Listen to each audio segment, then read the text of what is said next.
Bismillahirrahmanirrahim. Assalamualaikum warahmatullahi wabarakatuh. Bertemu lagi dengan saya pada kesempatan kali ini.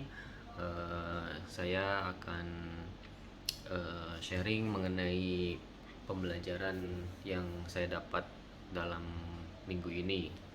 Pada kesempatan kali ini saya ingin sharing ilmu yang saya dapat dari seorang yang sangat luar biasa, yaitu seorang CEO dari Trusmi Group, eh, seorang yang menjadi panutan saya, guru saya, mentor saya, yaitu Bapak Haji Ibnu Rianto.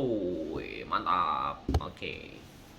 Nah, ada hal yang sangat menarik yang beliau ajarkan kepada saya. Eh, Beliau menceritakan atau sharing dengan saya mengenai ilmu yang beliau dapatkan juga.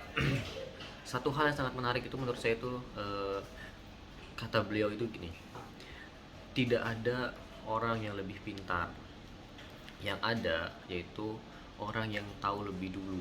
Ini menarik ya, ketika orang lain mengetahui atau mengerti suatu masalah atau suatu topik atau suatu ilmu lebih tahu daripada kita, memang artinya dia itu mau belajar lebih dulu daripada kita, mau mengetahui lebih dulu daripada kita.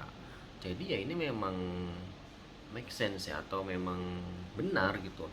Sebenarnya tidak ada yang lebih pintar, tapi yang ada itu orang yang mau tahu lebih dulu, orang yang mau belajar lebih dulu daripada kita. Itu luar biasa sih menurut saya. Ilmu itu buat saya tuh menjadi apa ya? Benar-benar eh, satu pelajaran yang sangat luar biasa gitu loh buat saya. Lalu beliau juga mengajarkan saya itu mengenai 5 fungsi leader.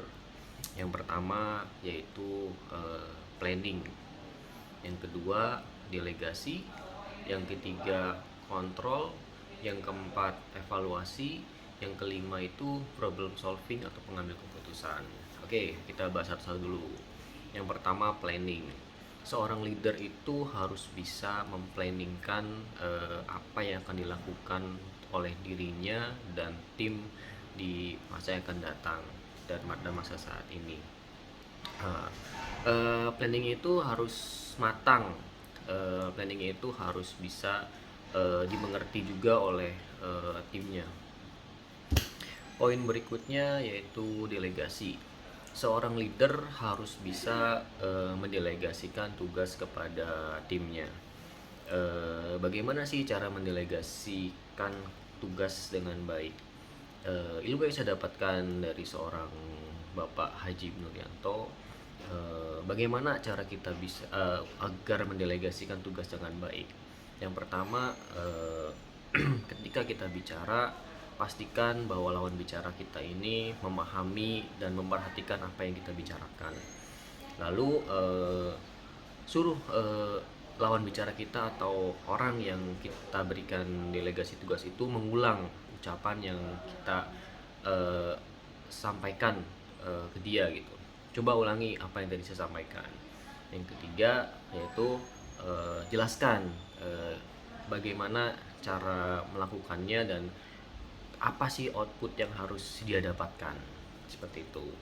Lalu yang ketiga yaitu kontrol. Nah, saya juga mendapatkan tips agar kontrol bisa dilakukan dengan baik. Yang pertama yaitu alokasikan waktu atau komit dengan waktu untuk mengontrol apa yang menjadi tugas kontrol kita. Nah, yang kedua yaitu buat list kontrolnya. Fokus pada apa yang akan kita kontrol. Jadi pertama sediakan waktu, yang kedua buat list kontrolnya. Tujuannya apa? Agar pada saat kontrol juga kita tidak bingung apa yang harus kita kontrol, dan waktunya pun sudah kita alokasikan gitu. Kapan harus kita kontrol. Yang berikutnya yaitu evaluasi. Apa sih fungsi evaluasi itu? salah satu fungsi evaluasi itu adalah untuk mengetahui posisi kita atau mengetahui kondisi kita saat ini. Nah, apa saja yang harus kita evaluasi? Yang pertama yaitu evaluasi objeknya terkait strategi dan kerjaannya. Yang kedua yaitu evaluasi subjeknya, orangnya atau yang menjalankan objek pekerjaan itu. Nah, cara evaluasi yang baik yaitu harus dengan support data yang bagus. Tanpa dengan support data yang baik, maka kita akan kesulitan untuk melakukan evaluasi. Yang terakhir yaitu problem solving atau pengambil keputusan. Nah, dalam mengambil keputusan, kita tidak boleh gambling.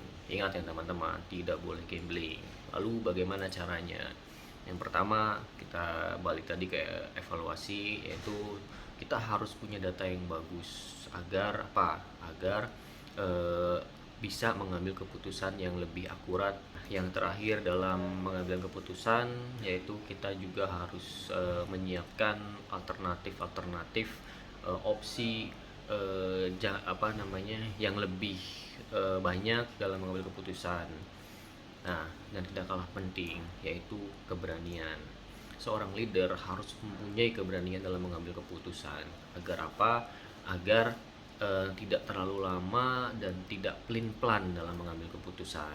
Oke, mungkin sekian saja sharing ilmu yang bisa saya berikan ke teman-teman semua. Makasih banyak untuk waktunya yang sudah mendengarkan dan melihat video saya. Mohon maaf jika ada kesalahan dan banyak kekurangan. Terima kasih. Wassalamualaikum warahmatullahi wabarakatuh. Salam untuk Bapak Ibnu Rianto.